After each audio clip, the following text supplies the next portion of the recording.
নমস্কাৰ ফেচবুক লাইভৰ এই অনুষ্ঠানলৈ মই আপোনালোক সকলোকে আমন্ত্ৰণ কৰিছো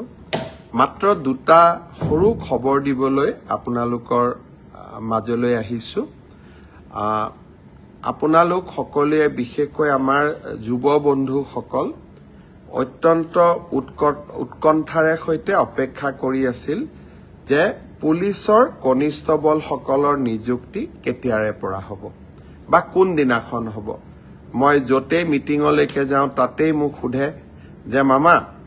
আমি পুলিচৰ ইন্টাৰভিউ পাছ কৰিলো আমি এপইন্টমেন্ট লেটাৰ কেতিয়া পাম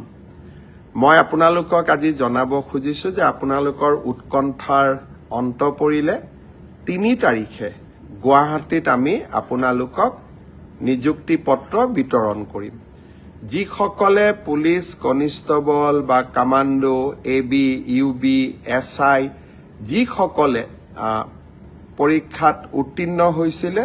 সকলোকে আমি 3 তাৰিখে নিযুক্তি পত্ৰ দিম আপোনালোক নিযুক্তি পত্ৰ লবলৈ গুৱাহাটীলৈ আহিব লগত দেউতা মা বা মাৰ এজনক লৈ আহিব কাৰণ আপোনালোকৰ এই সাফল্যৰ দিনটোত লগত দেউতা বা মাক আপোনালোকে লৈ আহিলে তেওঁলোকেও ভাল পাব আৰু আপোনালোকেও আনন্দ অনুভৱ কৰিব মই সকলো মোৰ অতি মৰমৰ ভাগিনসকলক যিসকলে পৰীক্ষাত পাছ কৰিছে সকলোকে নহয় যিসকলে পৰীক্ষাত উত্তীৰ্ণ হ'ল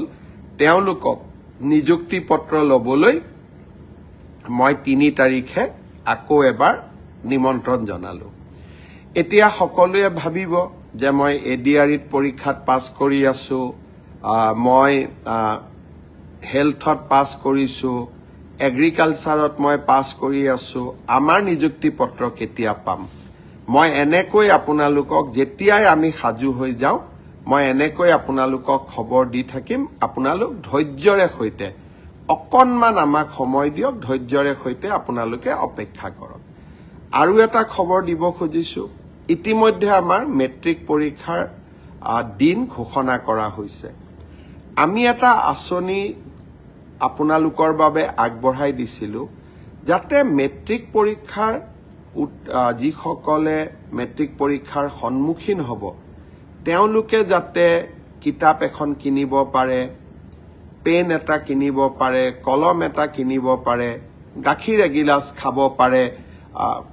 অলপমান নোটৰ বহি এখনো কিনিব পাৰে সেইবাবে আমি প্ৰতিশ্ৰুতি দিছিলো যে আপোনালোকক আমি মেট্ৰিক পৰীক্ষা নোহোৱালৈকে মাহত 300 টকাকৈ দি থাকিম এইবাৰ প্ৰায় 4,25,000 ছাত্ৰ ছাত্ৰীয়ে 28 তাৰিখে শিক্ষামন্ত্ৰী ৰণোজ পেগু ডাঙৰীয়াৰ সৈতে আপোনালোকক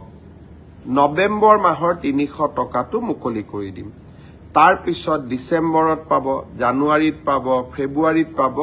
প্ৰত্যেক মাহতে 300 টকাকৈ আপোনালোকে পাই থাকিব তৃতীয় আৰু এটা খবৰ দিব খুজিছো বিটিসি নিবাসীসকলে বা বিটিসিত বাস কৰা ৰাইজে প্ৰায়ে আমাক সুধি থাকে যে আমি অৰুণোদয় কেতিয়াৰ পৰা পাম আমি বিটিসিত অৰুণোদয় তালিকাখন প্ৰায় সম্পূৰ্ণ কৰিছো অহা 12 তাৰিখে 12 ডিসেম্বৰ তাৰিখে কোকৰাঝাৰত মই যাম হাগ্ৰামা মহিলাৰী ডাঙৰীয়াও থাকিব আমাৰ মন্ত্ৰী বিধায়কসকলো থাকিব